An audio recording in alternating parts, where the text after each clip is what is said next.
Hey everybody, and welcome back to the 5-Minute Bible Study. Today we're on episode 11, so we're in Genesis chapter 11, and as always, get all this information in PDF form on our website at tobelikechrist.com. It's free, thanks to the generous people who support this channel and the patrons who support us. And if you're interested in doing that, there's links down in the description as well. Genesis 11. Let's ask our who, what, when, where, and why questions. First up, when.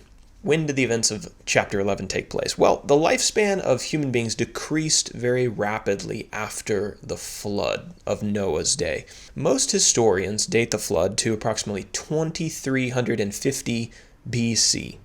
Now, using the genealogy of Shem, as recorded in verses 10 through 26, we can set the date of Abraham's birth at approximately 1996 BC. If you don't know who Abraham is, don't worry, we'll talk about him as we go throughout this chapter.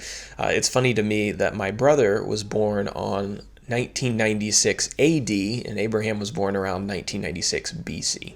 In terms of our characters, we've got, first off, Shem's descendants. So his family tree is going to be recorded in verses 10 through 26, and that's really important to help us to understand the big picture of what's going on during this time in history. We then have a guy named Terah. Terah was the father of Abraham, Nahor, and Haran. Next up, Abraham, or Abram as he's currently called. Abram is known as the father of the Jewish nation, and he is a really key character in God's plan to save mankind. And we're going to be introduced to him and follow his life throughout the next 12, 13 chapters or so. And then we have a guy named Lot. He's the son of Haran, and he is the nephew of Abram. Now I'm excited to answer our where questions on this chapter because this is the first chapter that we actually have a map. We've brought the map back now that we can lock down locations a little bit more. The events of this chapter, the city and the Tower of Babel that we're going to read about, they were built in the land of Shinar, which you can see in the square highlighted on the map over by, modern day Iraq, I guess that would be. And then Terah and Abram's families are going to move from a place called Ur of the Chaldees to a city known as Haran, and both of those are highlighted on the map as well. And now for our outline. The first story that we read about in this chapter is one that's pretty well known, even to people that aren't super familiar with the Bible, and it is the story of the Tower of Babel, verses 1 through 9.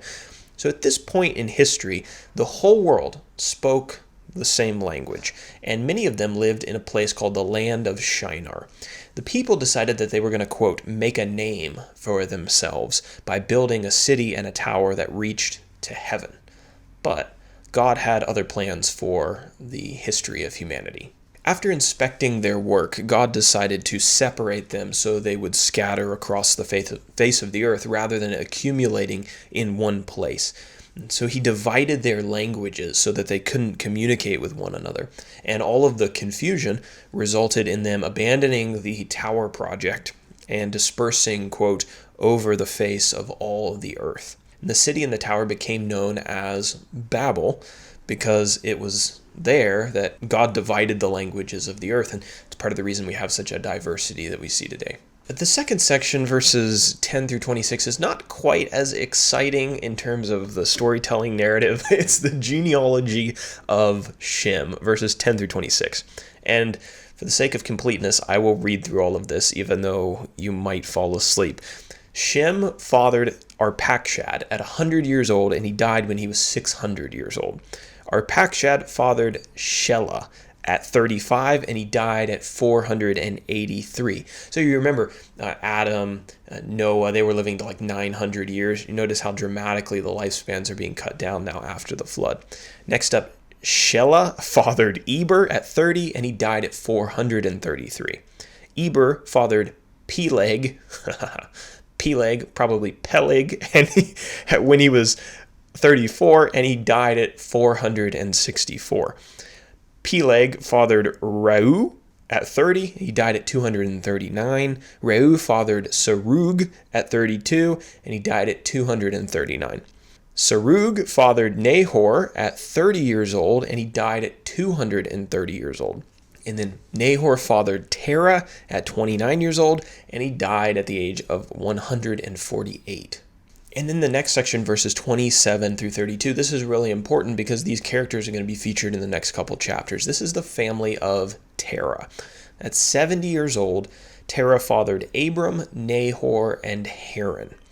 Haran's son was named Lot, and we'll read about him a little bit later. Abram married Sarah, and Nahor married Milcah. Terah and Abram moved from Ur of the Chaldees to Haran, and they settled there, at least for a while. Terah, Abraham's father, died when he was 205 years old. So that is Genesis 11. That's our introduction to Abram. Now for an application. One thing that is really interesting to me about the Tower of Babel is that story teaches us that God restricts human innovation when he wants to. Rather than allowing human beings to succeed in their technological and architectural endeavors, God thwarted the progress that they were making. And that shows us that human beings are allowed to advance technologically when God allows it and not before. Our modern developments are only achieved at God's permission. And no doubt, he is still restricting the discovery of many secrets from researchers and scientists and engineers.